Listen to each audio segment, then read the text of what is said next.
Number one, I understand that the government based their fuel price increase on the reasoning of total deregulation of the downstream sector of our oil industry. That is, government does not want to have any hand again in regulating the prices. They want it to be on a free fall. In other words, government does not want to get involved again in importation of petroleum products. They don't want to subsidize the product. And at a time when prices are rising in the international market, naturally the price of fuel will rise. So it has been so. And there has been some recovery in the price of the crude oil price in the international market. So the price of PMS, even in the international market, is rising. Not only that, the exchange rate of the naira is falling in value. So what 1 naira could purchase before in the international market, it can no longer purchase. The exchange rate now is about 420 something, 400 something, almost 500 naira, depending on where you are buying from. So the exchange rate is falling and the price is rising. So it is like burning a candle from two sides. So naturally, if the government does not want to regulate prices, then the price will rise. Now, but come to think of the plight of the Nigerian, whether the timing is right, and so on and so forth. Definitely that the timing is not right. The Nigerian person has not had it so bad in our history as a country as we are today. The minimum wage of Nigeria is 30,000 now. It was only moved from 18,000 to 30,000 naira. Now, what could 18,000 naira buy in 2015 when the minimum wage was 18,000 naira? What can 30,000 naira now buy? A bag of rice now, local rice, is about 26,000.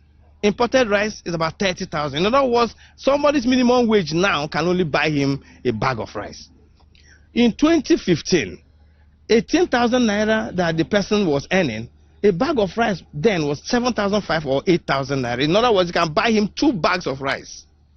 So even though the minimum wage is increasing, or the wage is increasing, the value is reducing. That's one. Number two, Nigerians are being taxed from all directions. VAT is increasing.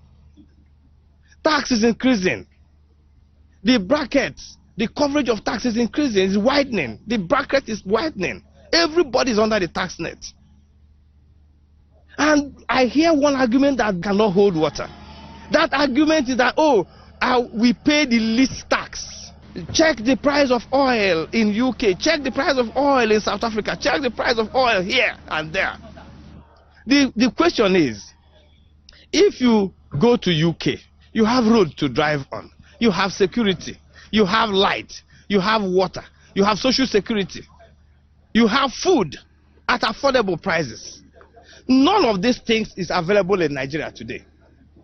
The Nigerian person builds a house. He has to invest in water, his water works, his water corporation. He has to invest in security, his Minister of Defense in his own house. He has to invest in electricity, private supply of electricity, because there's no light. For 200 and something million people, our megawatts of power is just about 4,500. This government promised Nigerians that they will increase, they will give us 10,000 megawatts of power every year. They met the power at 4,800. Today it is even 4,500. And the population is growing. So the Nigerian person is suffocating. And this is the truth. This is the honest truth. So the reasoning about deregulation, government doesn't want to pay subsidy is corrupt, and so on and so forth. It cannot, now, even if they say, okay, there is corruption in subsidy, but you realize that the plight of the Nigerian person is very difficult now. Why don't you give them palliatives? For instance, some time ago there used to be what you call federal government assisted mass transit. Why can't you repair our mass transit system? Now, if you are saying you want to pay subsidy again because you want to save money, what are you using this money for? Let us begin to see the roads get better. Let us begin to see security of lives and property. Let us begin to see you invest in mass transit. Let the rail system begin to get serious and better. Let the mass transit system begin to get better and serious. So that the person who does not have the money to buy PMS for himself into his own car can find a convenient bus transport to enter, can find a convenient rail system to enter, can find a good road to drive on, can find light when he gets back to his house. But now in this case, the double tragedy is that even the light, the tariff is being increased all at the same time. What is the relief for the Nigerian person? What is the relief for the ordinary Nigerian? What is the relief for the ordinary Nigerian? Nigerians are suffering. They don't have anybody to complain to. I used to be in the National Assembly.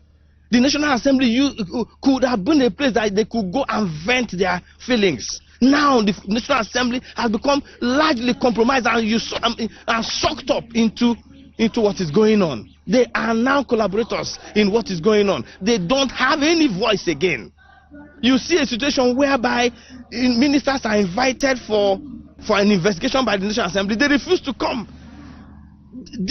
And then when they come, they walk away on them and nothing happens. These things come to no consequence. Why? Because they have become sucked up. There's no longer a clear separation of power in Nigeria. So the Nigerian person is suffering, and for their plight, something is going to get to a head, and then the person, Nigerian citizen, will not have anywhere to go again. So now, in summary, let me say, the timing of the fuel price increase is wrong. If it must be done, because many of us in time past, we have argued that there should be total removal of a subsidy. But then, it is not at the expense of the lives of Nigerian citizens. Find them palliatives. Let us see this money that is being saved. 1 trillion naira that is being saved from subsidy being used to repair the Nigerian roads. Let us see it being used to buy mass transit vehicles and then subsidize the transportation for the Nigerian person. Let the mass transit system in Nigeria, both rail and road, become subsidized. In that case, then the situation in Nigeria can become bearable, more tolerable for the Nigerian person. But for now, it is really totally unbearable.